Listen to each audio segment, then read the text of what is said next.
tidak akan berani. Dengan pengisi suara Sensen, selamat mendengarkan. Atensi Laura kini berpindah kepada suaminya yang tak menunjukkan reaksi apapun mendengar kalimat sarkas Maisha. Padahal jauh di lubuk hati Laura benar-benar berharap Arlan akan marah. Dengan sangat berani dan kurang ajarnya, Maisha malah memintanya untuk lompat dari balkon lantai 2. Tempatnya sekarang bergelantungan. Kamu lihat kan, Mas? Mbak Maisha meminta aku lompat. Itu artinya dia memang tidak suka kalau aku ada di rumah ini.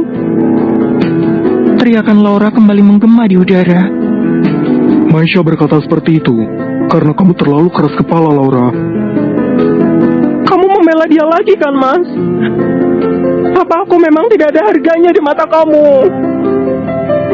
Arlan semakin frustasi. Sikap Laura ini benar-benar membuatnya hampir gila, namun tetap mencoba untuk tidak terpancing emosi dengan kalimat Laura. Aku tidak sedang membela siapapun di sini. Tolong turun. Kita bisa bicara baik-baik. Aku tidak mau bicara. Aku mau kamu memilih di antara aku atau Mbak Maisha. Tak tahu harus menjawab apa, Arlan hanya diam. Laura memposisikan dirinya pada pilihan yang sulit. Arlan merasa sedang berada di persimpangan jalan dan tak tahu harus kemana. Aku benar-benar tidak bisa memilih, Laura. Pancaran penuh kecewa bercampur amarah tergambar jelas dalam tatapan Laura. Jika sebelumnya ia yakin Arlan hanya akan tunduk padanya, kini hatinya ragu dan takut jika Maisha akan menggeser posisinya sebagai ratu di kehidupan Arlan. Laura bersumpah dalam hati akan melakukan apapun untuk memastikan itu tidak terjadi.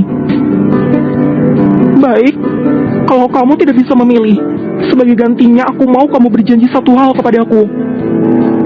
Janji apa lagi, Laura? Kamu harus berjanji akan selalu mengutamakan aku sebagai istri dan tidak akan menyentuh Mbak Maisha tanpa seizinku. Kalau kamu melanggar, kamu akan kehilangan aku dan anak dalam kandunganku. Kelopak mata Arlan terpejam, hela napasnya berat. Berulang-ulang Laura mendesaknya dengan janji yang sulit. Arlan melirik Maisha yang masih tenang di tempatnya berdiri. Maisha, aku minta maaf. Lirih lelaki itu. Tetapi Maisha masih larut dalam kebisuan, seolah turut menunggu akan seperti apa jawaban suaminya. Cepat jawab, Mas, atau aku akan lompat sekarang juga. Desak Laura. Terdiam beberapa saat, Arlan menarik napas. Laura tak memberinya waktu untuk sekedar berpikir. Baiklah, aku berjanji. Sekarang tolong turun. Arlan sadar bahwa ucapannya hari ini mungkin akan menimbulkan penyesalan suatu hari nanti. Tetapi yang ada di pikirannya sekarang hanya janin dalam kandungan Laura. Bagaimanapun juga, Arlan tidak ingin janin yang tidak berdosa itu menjadi korban. Perlahan kaki Arlan melangkah ke arah Laura. Tangannya terulur untuk menggapai wanita itu dan membantunya untuk turun. Perutku agak sakit, Mas. Keluh Laura dengan tangan mengusap perut. Wajahnya juga sangat pucat. Bukan karena sakit, melainkan karena Laura sendiri takut dengan ketinggian. Dan aksi gilanya barusan memang hal paling gila yang pernah ia lakukan seumur hidupnya. Kita ke kamar ya. Kamu harus istirahat. Arlan menopang tubuh Laura ke kamar dan membantunya berbaring. Wanita itu beberapa kali meringis, mengeluhkan sakit di perutnya. Maisha yang ikut ke kamar memeriksa keadaan Laura dan memastikan janin dalam kandungannya baik-baik saja. Laura tidak apa-apa, Mas. Maisha menyerahkan secari kertas ke tangan Arlan. Kamu bisa minta tolong Pak Udin menebus resep ini ke apotek. Jauh di lubuk hati Arlan, ada kekaguman terpendam terhadap Maisha. Bahkan wanita itu tidak keberatan membantu, meskipun Laura sudah berbuat tidak adil kepadanya. Terima kasih, Maisha. Tanpa menunggu lagi, Arlan melangkah keluar kamar, meninggalkan Maisha dan Laura berdua saja. Maisha pun beranjak menuju pintu. Tunggu, Mbak Maisha. Panggil Laura menghentikan langkah Maisha. Wanita itu membalikkan tubuhnya dan menatap Laura. Ada apa? Laura mengulas senyum dan merubah posisi yang semula berbaring menjadi duduk bersandar. Mbak Maisha sudah lihat sendiri kan? Mas Arlan sudah memilih siapa. Aku akan tetap menjadi istri Mas Arlan meskipun ingatannya sudah kembali. Dan Mbak Maisha tidak akan bisa merubahnya. Jadi mulai sekarang aku akan melakukan apapun untuk menjadi istri satu-satunya. Kamu seyakin itu? Tanya Maisha. Sangat yakin, akan aku buktikan. Jika Laura mengira mental Maisha akan jatuh mendengar ucapan pedasnya, maka salah besar. Bukannya terpancing, Maisha malah membalas dengan senyuman, seolah ucapan Laura tak berarti apapun baginya. Aku tidak akan menghalangi kamu. Silakan lakukan apapun yang kamu inginkan, termasuk untuk bunuh diri seperti tadi. Maisha melangkah mendekati tempat tidur dan berdiri tepat di hadapan Laura. Mbak Maisha menantang aku. Tidak, tapi perlu kamu ingat satu hal. Kamu tidak tahu apapun tentang Mas Arlan sebelum dia kehilangan memorinya. Kamu juga tidak tahu apa yang dilakukan Mas Arlan untuk bisa mendapatkan hati seorang Maisha Hadikusuma. Karena kalau kamu tahu, aku yakin kamu tidak akan berani menantangku seperti tadi. Paham? Kan? Arlan kembali dengan membawa beberapa obat yang tadi diresepkan Maisha. Tadinya ia ingin minta tolong Pak Udin saja, tetapi akhirnya memutuskan untuk ikut karena ingin berjalan-jalan sebentar di kompleks perumahan tempat mereka tinggal. Harapannya mungkin akan mengingat sesuatu, tetapi nyatanya semua terasa asing. Bahkan apoteker tempatnya membeli obat juga sempat terkejut dengan kedatangan Arlan. Tetapi kemudian dibantu menjelaskan kejadian sebenarnya oleh Pak Udin. Begitu memasuki kamar, Arlan mendapati Maisha dan Laura sedang berbicara. Tetapi pembicaraan itu langsung terhenti. Arlan menatap Laura yang sudah dalam posisi duduk bersandar. Bagaimana? Apa perutmu masih sakit? Masih, Mas. Laura menyentuh perut sambil sesekali meringis, seolah sedang merasa sakit. Kalau begitu minum obatnya dulu. Arlan memberikan beberapa obat yang dibelinya di apotek tadi, dan meminta Laura meminumnya. Tetapi Laura malah menolak. Aku tidak mau minum obat dari resep Mbak Maisha. Bagaimana kalau Mbak Maisha memberiku obat penggugur kandungan? Mendengar tuduhan konyol itu, Maisha menyilangkan kedua tangan, sementara Arlan mengembuskan napas kasar. Pikiranmu terlalu jauh, Laura. Maisha adalah seorang dokter, dan tidak mungkin memberi resep sembarangan kepada pasiennya. Kenapa kamu seyakin itu? Padahal tadi kamu dengar sendiri Mbak Maisha menyuruh aku lompat dari balkon. Bukannya tadi kamu memang berniat bunuh diri ya? Sambung Maisha cepat. Tapi sepertinya kamu kurang konsisten mau bunuh dirinya. Laura langsung melotot marah. Tangannya meremas selimut sekuat tenaga. Ingin rasanya Laura mendorong Maisha dari balkon lantai 2. Mbak Maisha mengejek aku. Sama sekali tidak. Maisha menahan diri agar tidak terpancing. Ia melirik jam di pergelangan tangannya. Aku harus berangkat ke rumah sakit. Sampai ketemu. Tanpa mengindahkan reaksi Laura, Maisha melangkah, namun kemudian terhenti ketika telah berada di ambang pintu. Oh iya, sebelum minum obatnya, ada baiknya kamu browsing dulu untuk cari tahu obat apa yang aku resepkan. Jam istirahat dihabiskan Maisha dengan menikmati makan siang di kantin rumah sakit. Ia merasa kehilangan selera makan jika teringat keadaan rumah tangganya. Arlan kembali dalam keadaan tidak mengingat dirinya, dan ada Laura di antara mereka. Maisha baru akan meninggalkan kantin saat tiba-tiba ponselnya berdering, menandai adanya panggilan masuk. Rupanya panggilan itu berasal dari rumah. Halo Non Maisha, gawat Non. Suara panik Bi Wiwin menyapa telinga, membuat Maisha kembali duduk di kursi. Ada apa, Bi?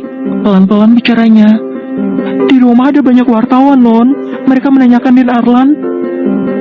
Informasi itu membuat Maisha terkejut. Sama sekali tidak terpikir bahwa kembalinya Arlan akan begitu cepat terendus media. Maisha sendiri hanya berani memberitahu kepada beberapa rekan terdekat suaminya. Hilangnya Arlan 3 tahun lalu memang sangat menggemparkan. Kala itu ia sedang menangani sebuah kasus pembunuhan yang melibatkan seorang mafia berbahaya. Mas Arlan di mana, Bi? Dan Arlan di ruang kerja Non. Kalau Non Laura ada di kamar. Maisha berpikir sejenak. Dia tidak ingin Arlan merasa tidak nyaman dengan adanya para pencari berita itu. Bi, tolong keluar sebentar dan beri pengertian kepada para wartawan. Bilang saja untuk sekarang Mas Arlan belum bisa ditemui. Baik Non. Terima kasih, Bi. Panggilan terputus. Maisha tampak cukup gelisah. Arlan menatap para pencari berita yang menunggu di depan gerbang rumah sejak 1 jam lalu. Terlihat Pak Udin dan Bi Wiwin yang sedang berbicara dengan mereka. Entah membicarakan apa, Arlan sendiri tidak berani menebak ada keperluan apa, sampai ada banyak wartawan yang datang ke rumah. Siang itu ia menghabiskan waktunya di ruang kerja pribadinya, sambil membuka beberapa album foto lama antara dirinya dan keluarga, terutama dengan Maisha. Berusaha menemukan potongan masa lalu yang menghilang dari memorinya. Tetapi lagi-lagi semuanya terasa asing. Bukannya ingat sesuatu, Arlan malah merasa kepalanya berdenyut. Sedang apa kamu sendirian di sini, Mas? Laura tiba-tiba ada di sana dan merebut album foto dari tangan Arlan. Aku hanya mau lihat album foto lama. Mungkin aku akan ingat sesuatu dengan melihat itu. Laura panik bukan main, mengasah otak demi mencari cara untuk mengalihkan perhatian Arlan. Untuk apa sendirian di sini, Mas? Lebih baik kita jalan-jalan ke taman belakang. Laura sudah menarik lengan Arlan, tetapi tak sedikit pun Arlan bergeser. Kamu bisa ke taman sendiri. Aku sedang ingin sendirian di sini. Kamu ini kenapa sih, Mas? Apa sepenting itu untuk ingat masa lalu kamu? Ucapan Laura membuat Arlan menatapnya tajam. Kenapa aku merasa kamu tidak ingin aku mengingat kembali masa laluku? Laura tergugu. Bukan begitu, Mas. Aku hanya... Keluar dari sini. Arlan menghujamkan tatapan tajam. Kamu mengusir aku. Keluar! Teriak Arlan sekali lagi. Laura tersentak mendengar bentakan Arlan. Dengan mata berkaca-kaca, ia meninggalkan ruangan itu. Tinggallah Arlan seorang diri, menjatuhkan tubuhnya pada sofa. Duduk dengan tangan menopang kepala.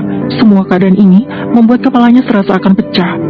Belum lagi Laura yang sangat egois dan ingin menang sendiri. Hampir seharian dihabiskan Arlan di ruang kerja pribadinya. Ia baru naik ke lantai atas saat menjelang malam. Begitu melewati kamar Maisha, terlihat pintu terbuka setengah dan lampu menyala terang, yang menandai bahwa Maisha sudah tiba di rumah. Diam-diam Arlan mendekati pintu dan menatap ke dalam. Maisha sedang berdiri menghadap kiblat dengan mukena berwarna putih yang membalut tubuhnya. Tiba-tiba Arlan merasakan jantungnya berdegup cepat. Maisha terlihat cantik alami, kulitnya putih bersih, wajahnya bercahaya, teduh, dan nyaris tanpa beban. Entah mengapa Arlan merasa sering melihat keadaan seperti ini. Selama beberapa menit, Arlan membeku di ambang pintu dan larut dalam pikirannya sendiri. Ia bahkan tak sadar lagi sejak kapan Maisha selesai mengerjakan ibadah sholat dan menyadari keberadaan Arlan di sana. Ada apa, Mas? Pertanyaan Maisha membuyarkan lamunan Arlan. Ia menatap wanita itu sedikit ragu. Kemudian melirik ke arah kamar Laura demi memastikan keadaan aman, sebab Laura akan mencari masalah jika tahu dirinya mendekati Maisha. Bisa kita bicara sebentar? Boleh, tapi aku mau ganti mukena dulu. Maisha hendak melangkah, namun pergelangan tangannya langsung ditarik Arlan. Hampir saja Maisha menabrak dada suaminya itu. Arlan kembali membeku menatap Maisha. Entah perasaan apa yang sedang bersarang di hati. Satu hal yang pasti, ia betah memandangi Maisha yang menggunakan mukena. Terasa sejuk di hati, tetapi dalam hitungan detik, Maisha menarik tangan yang digenggam Arlan. Kemudian mundur beberapa langkah seperti menjaga jarak. Jangan sentuh aku, Mas. Hari ini kamu sudah berjanji kepada Laura untuk tidak menyentuhku. Apa kamu sudah lupa dengan janji tadi siang? Bersambung.